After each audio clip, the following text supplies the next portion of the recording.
A very good morning, my dear students. Today it is 16th of December 2021, Thursday, and on behalf of Vimla Devi Public School Siliari, I welcome you all. We are studying in your class 10 Social Science, Lesson 14, Democracy in Independent India and the Working of Political Institutions. This is the third video of this lesson, and as you know, the methodology you will get line by line Hindi interpretation of your book, and I recommend you to read from your book with me, ready with pen and paper. Open page number 194. Topic will be Reorganization of States and States Reorganization Commission. First, complete your revision. Read from your book till the point or topic of day, then start reading with me. I am going to scroll down. We have completed in first and second video lesson introduction part of democracy in independent India and the working of political institutions. The first general elections in 1952. Read from your book. First general elections, some important facts and interesting incident. Dominance of a single party, abolition of Jamindari system, and Hindu Code Bill. Yesterday we studied. You can read from your book, or if you do not have the book, you can read from the screen, mobile screen also. You can use the pause button. So let's start the today's lesson. I hope everyone is ready with pen and paper and your book. Reorganization of States and State Reorganization Commission. राज्यों का reorganisation यानी पुनर्गठन, राज्यों का पुनर्गठन and states reorganisation commission और राज्य पुनर्गठन आयोग. The constitution declared that India would be a union of states with each state having its own government. Bharat एक संघीय राज्य बनेगा और उसके तहत राज्य सरकारें होगी. यह तो संविधान में निर्धारित किया गया था. बट द क्वेश्चन वाज, लेकिन प्रश्न था, on what basis should these state be form, लेकिन ये राज्य किस आधार पर बनेंगे, यह प्रश्न बना हुआ था. The British had divided their Indian empire into administrative provinces. Madras, which included parts of present-day Tamil Nadu, Andhra Pradesh, Karnataka and Kerala, and Bombay, which included regions were regions where people spoke, ये where है, regions where people spoke Marathi, Gujarati, Kannada, Konkani and other languages.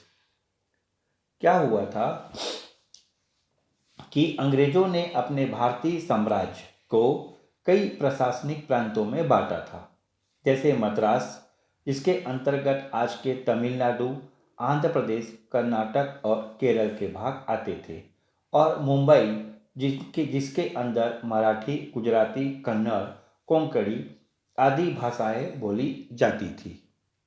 In addition there were princely kingdoms whose subjects also spoke different languages. For example, the Nizam of Hyderabad states where people spoke Urdu, Telugu, Marathi and Kannada.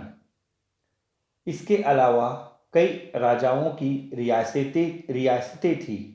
यहाँ भी कई भाषा बोलने वाले रहते थे.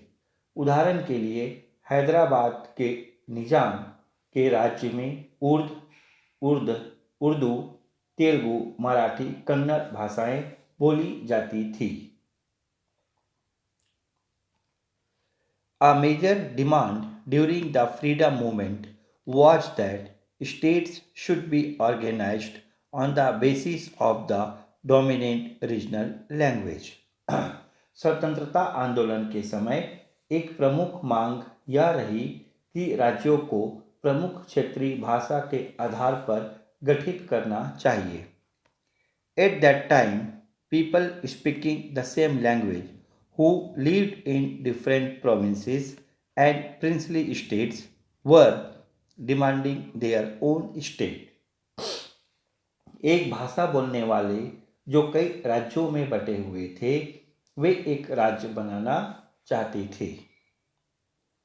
In 1917, the Congress Party announced that it would reorganize the states on a linguistic basis once the country gained independence. 1917 से ही Congress party ने इस मुद्दे पर अपनी प्रतिबद्धता जाहिर कर दी थी कि आज़ादी मिलने के बाद भाषाई आधार पर राज्यों का पुनर्गठन करेगी. The party had already set up its regional units on a linguistic basis. Congress ने अपनी क्षेत्रीय इकाइयां भी भाषाई आधार पर ही गठित की हुई थी. But once India gained independence in 1947, the biggest concern was to maintain the unity of the country after the trauma of bifurcation on a religious basis. लेकिन स्वतंत्रता प्राप्ति के समय कांग्रेस नेताओं की सबसे प्रमुख चिंता देश को एक बनाए रखना था क्योंकि उस समय देश धर्म के आधार पर विभाजन से गुजर रहा था. This concern was reflected by the Dhar Commission set up by the Constituent Assembly in 1948 under the leadership of S.K. Dhar to look into the issue of linguistic states.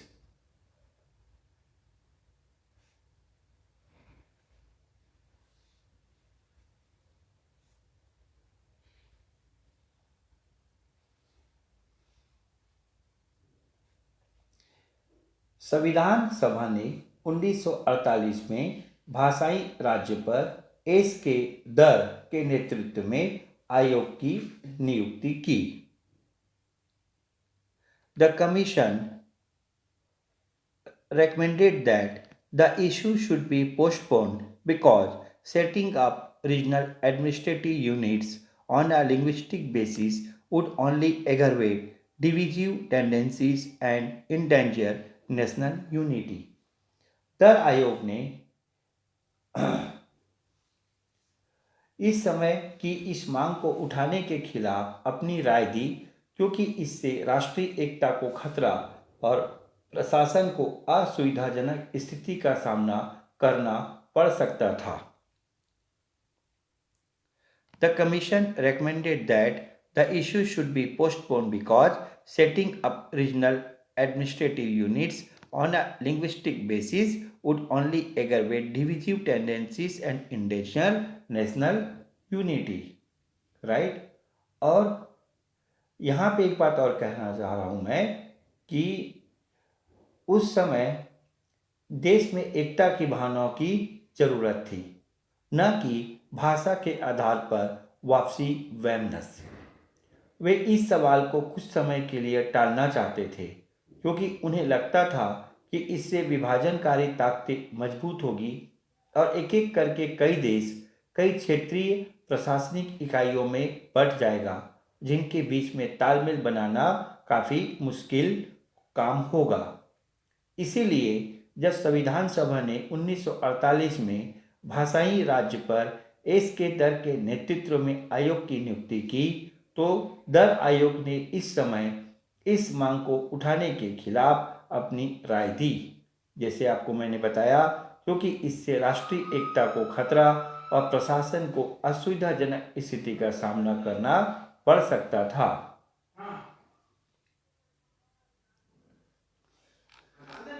Nevertheless, people's movements were launched in many regions of the country, demanding linguistic states, chief among them being the movements in Maharashtra and Andhra Pradesh.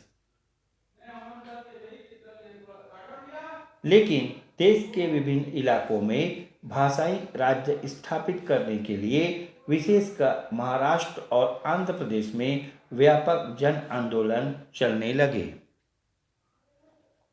In 1952, Telugu speaking freedom fighter Potti, Potti Sri Ramlu undertook a fast unto death in support of the demand for a separate state of Andhra Pradesh.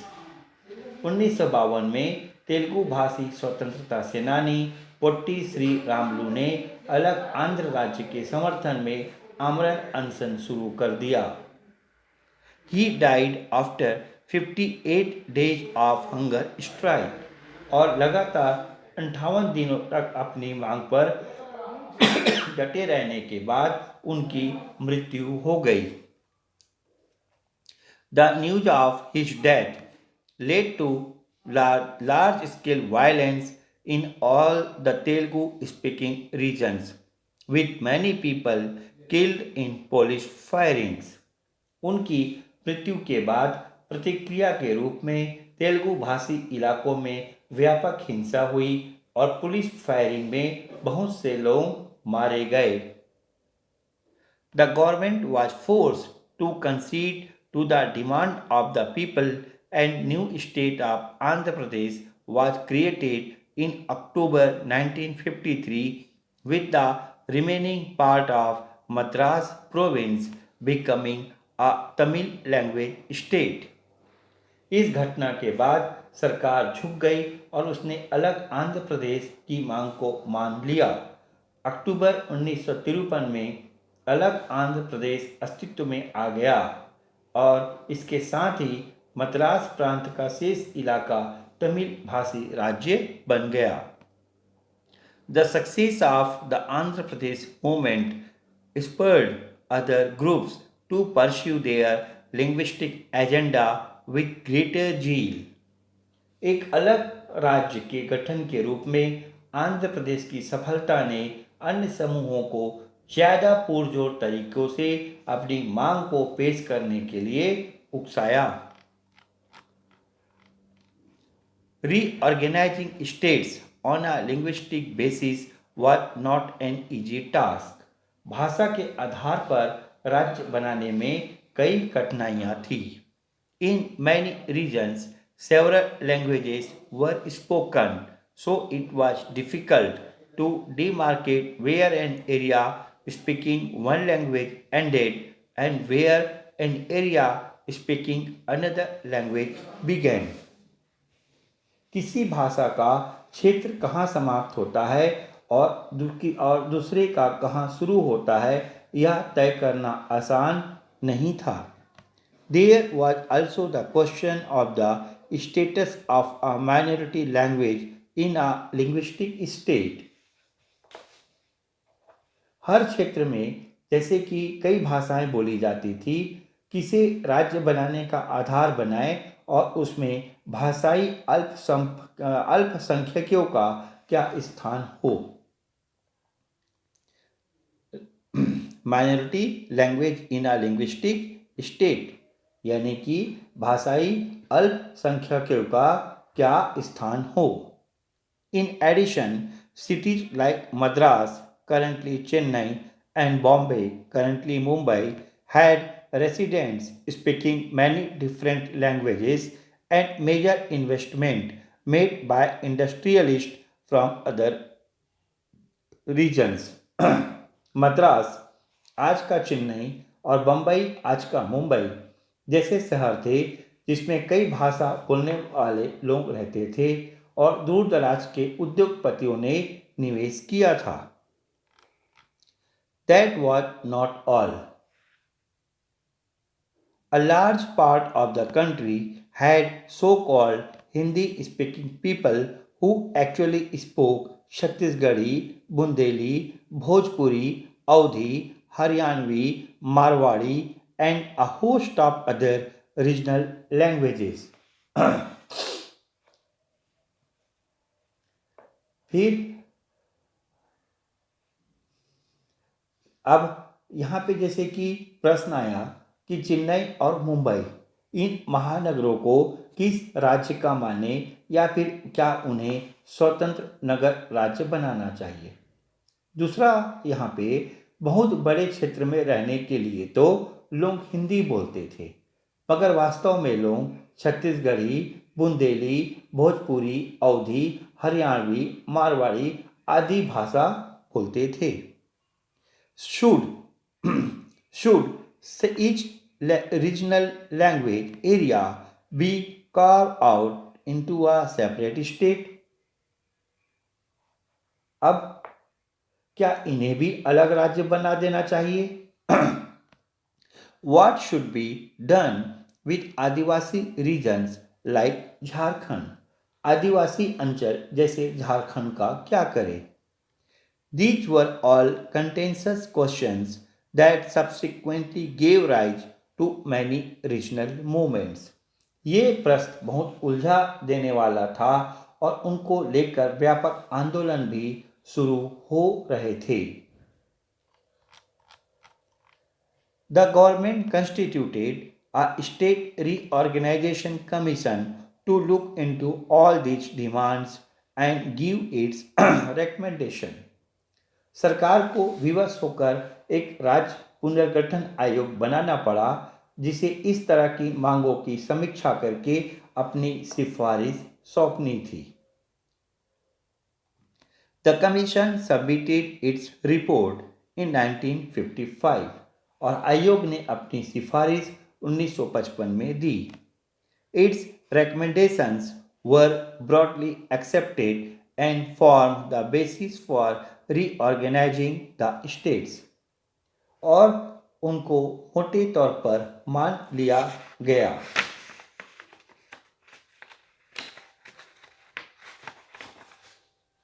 और उनके आधार पर राज्यों के गठन की प्रक्रिया शुरू कर दी गई।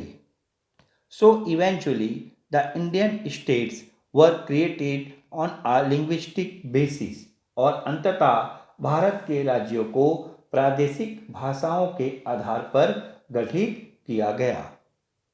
Fortunately, the country did not break up after their formation, as many Congress leaders had feared.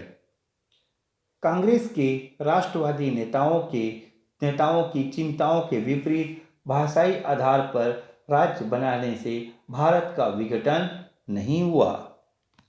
On the contrary, it strengthened national unity because now people speaking the same language found a place for themselves where they were respected and where their language and culture could be developed. बल्कि राष्ट्रीय एकता को बल मिला क्योंकि विभिन्न भाषा बोलने वालों ने देश में अपने लिए एक सम्मानजनक जगह पाई और अपनी भाषा व संस्कृतियों को विकसित करने का मौका पाया। Now beta, here is a question. Imagine a situation where linguistic states had not been created. What would be the map of India have looked like? कल्पना कीजिए अगर भाषाई राज्य नहीं बनाए गए होते तो भारत का राजनीतिक मानचित्र कैसा होता। Second, this is map 14.1 India after the reorganisation of states in 1961। ये है प्रशासनिक नक्शा भारत राज्य के पुनर्गठन के बाद 1961 में। सी हियर हाउ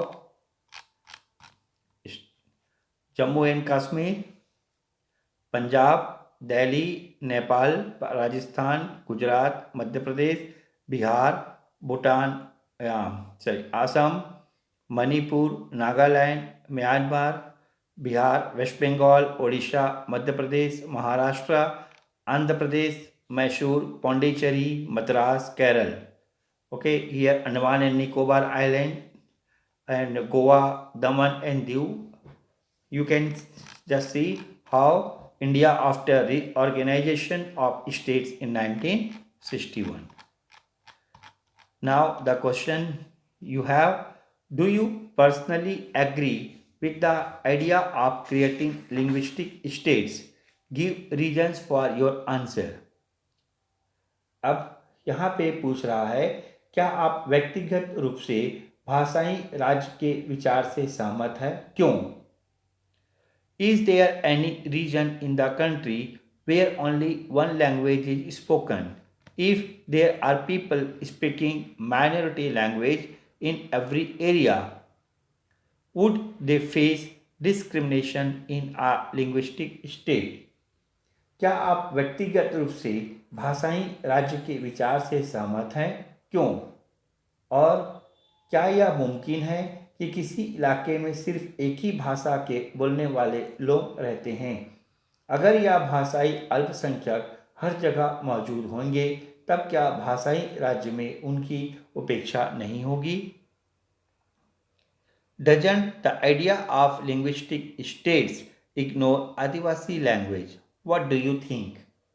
क्या भाषाई राज्य का विचार आदिवासी भाषाओं को नज़रअंदाज नहीं करता? इस बारे में आपकी क्या राय है?